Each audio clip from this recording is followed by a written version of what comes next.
ఓటుకు కోట్ల కేసు మళ్లీ తెరపైకి రావడంతో ఆంధ్రప్రదేశ్ ముఖ్యమంత్రి తెగ టెన్షన్ పడుతున్నట్లు కనిపిస్తోంది. ఇంటెలిజెన్స్ అధికారులపై చంద్రబాబు నాయుడు మళ్లీ మండిపడడం దీనికి నిదర్శనం. కోర్టు ముందుకు కేసు మళ్లీ వస్తుంటే ముందే గుర్తించకుండా ఏం చేస్తున్నారని నిఘా అధికారులపై చంద్రబాబు నిప్పులు చెరిగినట్లు తెలుస్తోంది. ఏపీ ఇంటెలిజెన్స్ అధికారులపై చంద్రబాబు అసహనం. మరోసారి ఓటుకు కోట్లు కేసు తెరపైకి రావడంపై అసంతృప్తి.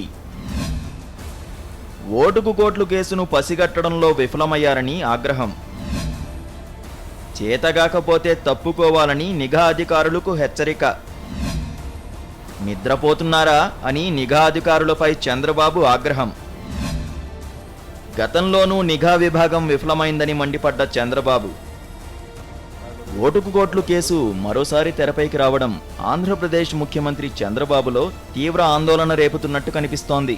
విపక్ష ఎమ్మెల్యేలు ఏం చేస్తున్నారో కనిపెట్టడంలో విఫలమయ్యారని ఇంటెలిజెన్స్ అధికారులపై చంద్రబాబు తీవ్ర ఆగ్రహం వ్యక్తం చేసినట్టు సమాచారం. ఓటుకు కోట్లు కేసు మరోసారి కలకలం సృష్టించబోతుందనే విషయాన్ని ఎందుకు పసిగట్టలేకపోయారని అధికారులను నిలదీసినట్టు తెలుస్తోంది.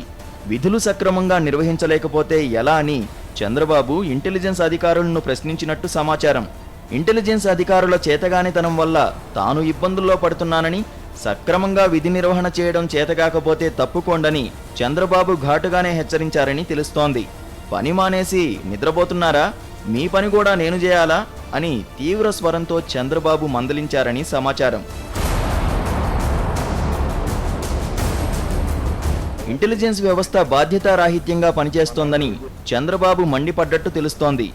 ఓటుకు కోట్లు కేసును పునర్విచారణ జరపాలని ఏసీబీ కోర్టు ఆదేశాలు జారీ చేసిన రోజు రాత్రి చంద్రబాబు నాయుడు ఇంటెలిజెన్స్ అధికారులను పిలిచి మందలించినట్టు సమాచారం. తీరు మార్చుకోకపోతే పరిణామాలు తీవ్రంగా ఉంటాయని హెచ్చరించినట్టు తెలుస్తోంది. గతేడాది ఓటుకు కోట్లు కేసు వెలుగు చూసినప్పుడు కూడా చంద్రబాబు ఇంటెలిజెన్స్ అధికారుల తీరుపై మండిపడ్డారు. ఫోన్ ట్యాపింగ్ జరుగుతున్న విషయాన్ని కనీసం గుర్తించలేకపోయారని నాటి ఇంటెలిజెన్స్ అడిషనల్ డైరెక్టర్ జనరల్ అనురాధను తప్పుపట్టారు.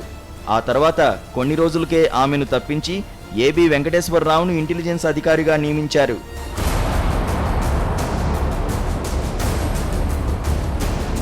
తాజా పరిణామాలు చూస్తుంటే ఇంటెలిజెన్స్ వ్యవస్థను పూర్తిగా మార్చే ఆలోచనలో చంద్రబాబు ఉన్నట్టు కనిపిస్తోంది. ఏరి కోరి నియమించిన వెంకటేశ్వరరావును శంకరగిరి మాన్యాలకు పంపిస్తారా అన్నది వేచి చూడాలి. Swami Naidu, senior correspondent.